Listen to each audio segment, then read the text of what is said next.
ኢየሱስ ወደ ሰማይ ከማድረጉ በፊት የገባውን ቃል ታስታውሳላችሁ? መንፈስ ቅዱስን ከኛ ጋር እንደሚልክ ነግሮናል። በዮሐንስ ወንጌል 14:16 ላይ እኔም አብን እለምናለሁ ለዘላለምም ከእናንተ ጋር እንዲኖር ሌላ አጽናኝ እሰጣችኋለሁ በማለት ቃል ገብቶልናል። እና ዛሬ ይህን የተስፋ ቃል እንድትይዙና መንፈስ ቅዱስን ወደ ህይወታችሁ እንድትቀበሉ ላበረታታችሁ ፈልጋለሁ። በእያንዳንዱ የቀናችሁ ክፍል መንፈስ ቅዱስን ጋብዙት። በእያንዳንዱ ቀን መገኘቱ መንገዳችንን እንዲመራ እንዲያስተካክልና እንዲቀርጽ በመፍቀድ በእግዚአብሔር ፍጹም እቅድ ከመንፈስ ጋር ለመራመድ እድል ይሰጣል። አስገራሚው ነገር ቀናቸውን በጸሎት ከሚጀምሩት አንዳንድ ሰዎች በስተቀር ቀንህን እንዴት እንደምትጀምር አስበህ ታውቃለህ? ለአንዳንዶቻችን በጣም የተለየ ሊሆን ይችላል። ገና ከአልጋህ ላይ ያለህ ጥቂት ተጨማሪ ውድ ደቂቃዎች እንድትተኛ ለማድረግ የማንቂያ ደውሉን በመንካት አጥፍተህ ተመልሰህ ልትተኛ ትችላለህ። አንዳንዶቻችን በክፍል ውስጥ ትንሽ ዞር ዞር በማለት ቁርስ እየሰራችሁ ቡና እያፈላችሁ ምናልባት ለጥቂት ደቂቃዎች የጠዋት ዜና በመክፈት ለቀጣዩ ቀን እየተዘጋጁ ይሆናል። ለሌሎች ደግሞ ቀኑን የሚጀምሩበት መንገድ በጣም የተለየ ሊሆን ይችላል። ማታ ካቆምክበት ለመቀጠል በስልክህ ስክሪን ላይ ጣቶችህን በማኖር ስልክህን መመልከት ትጀምራለህ። በዚህ ጊዜ ግን በጣም አስፈላጊ የሆነ ነገር ልንዘነጋው እንችላለን። የዘመናችንን ተሞክሮ በመሰረታዊ መልኩ ሊለውጠው የሚችለውን አጋጣሚ ማለትም ስጦታውን ቸል ልንል እንችላለን። ያ ስጦታ መንፈስ ቅዱስ ነው።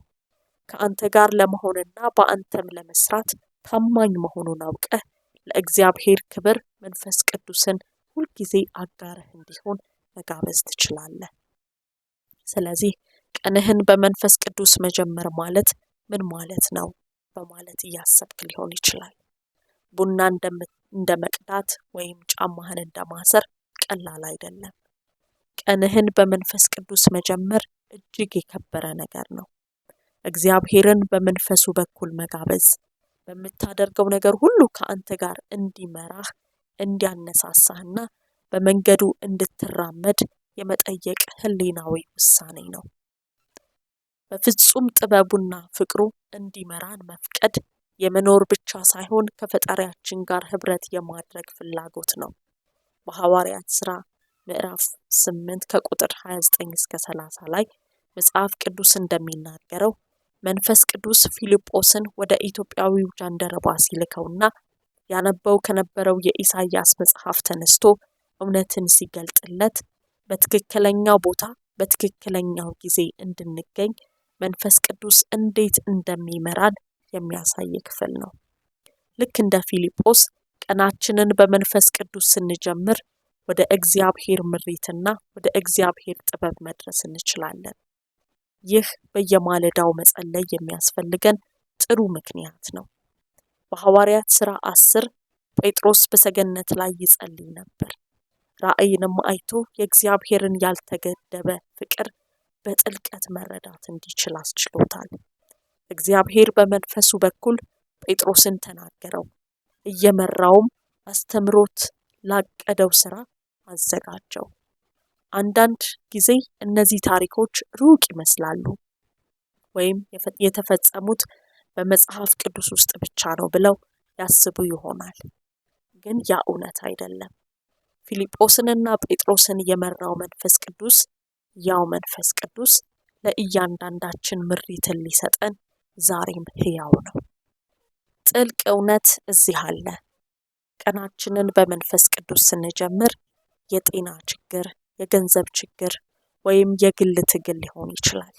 እነዚህን ፈተናዎች ብቻችንን እየተጋፈጥን አይደለም።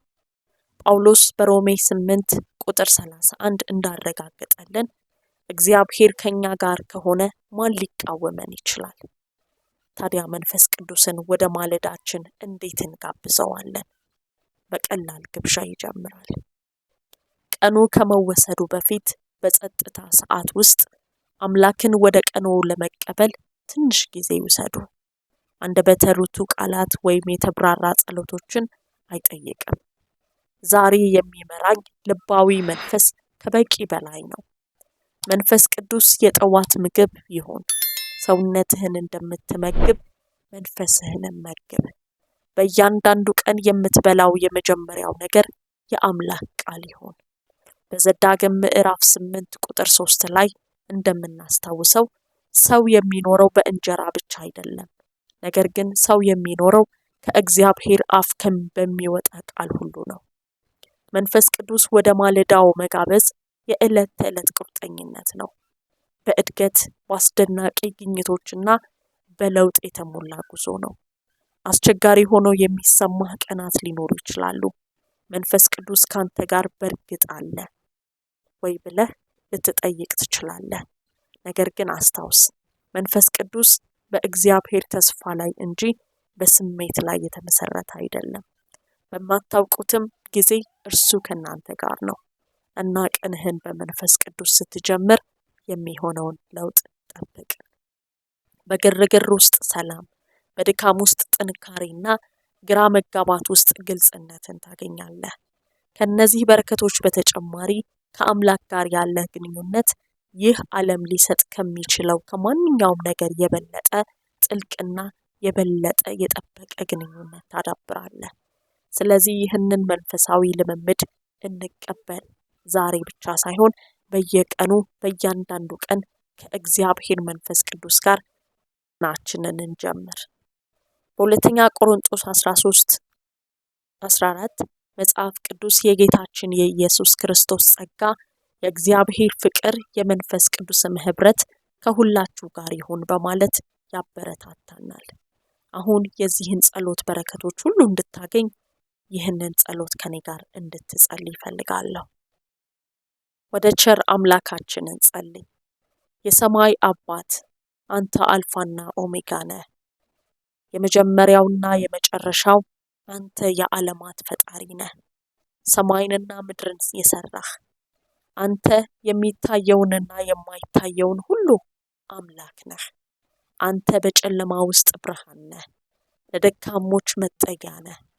ግርማህ ሰማያትን ሞላ፣ ክብርህ ምድርን ሞላ። ዛሬ ቅዱስ ፊትህን እሻለው። ጌታ ሆይ ፊትህን አስታውቀኝ። መንፈስ ቅዱስ አንተ የፈጠርከኝ የአእምሮዬን ሐሳብ ሁሉ የምታውቅ የልቤን ምትና የህይወቴን ዝርዝር ሁኔታ የምታውቅ አንተ ነህ። አባባት ሆይ መንፈስ ቅዱስህን ወደ ህይወቴ እጋብዛለሁ። መንፈስ ቅዱስ ሆይ እባክህ ሙላኝ፣ ምራኝ፣ አስተምረኝና ኃይልን ስጠኝ። ከእንቅልፌ ስነቃ እስከምተኛበት ሰዓት ድረስ ሁል ጊዜ የቅርብ ጓደኛ ይሁንና እርዳኝ። አሁን ብቻ ሳይሆን በእያንዳንዱ ቀን በእያንዳንዱ ቅጽበት በህይወቴ ውስጥ ያንተ አጽናኙ መገኘት ይሰማኝ። ጌታ ሆይ መንፈስህ በዙሪያዬ ያለውን ቦታ ሁሉ ይሙላው። የእግዚአብሔርን ልዩ ኃይል እንዲሰማኝና እንደ እግዚአብሔር ልጅ እንድኖር መንፈስ ቅዱስ በውስጤ በሁሉም ቦታ ይሙላ። መንፈስ ቅዱስ ሆይ ወደ እኔ ና፣ መንፈሴን ነፍሴንና አእምሮዬን ይሙላ። ስለዚህ ከእግዚአብሔር ስላለው ነገር ምንም ቦታ አይኖረኝ። ከጠላት ምንም አይነት ጥቃት ሲደርስብኝ በኃይልህ ሙላኝ። ጠላት የሚያየው አንተን ብቻ ይሁን። አባት ሆይ በመገኘትህ ሙላኝ። እንደ ሐሳብህ እንድኖር እርዳኝ። እንድትመጣና በልቤ እንድትኖር ሁልጊዜ ከእኔ ጋር እንድትሆን እና በቤቴ እንድትሆን እየጋበዝኩህ ነው። መንፈስ ቅዱስ አእምሮዬንና ሐሳቤን እንድትቀርጽልኝ እፈልጋለሁ። በአዲስና በተሻለ መንገድ እንዳስብ ለውጠኝ። አቤቱ አንተ ብርታቴና ጋሻዬ ስለሆንክ አመሰግንሃለሁ። ጌታ ሆይ እኔ ስደክም አንተ ብርቱ ነህ። ለመቀጠል የሚያስችል ኃይል እንደምትሰጠኝ አውቄ ወደ አንተ መሮጥ ስለምችል አመሰግንሃለሁ። ጌታ ሆይ ዛሬ ጥበብን ስጠኝ።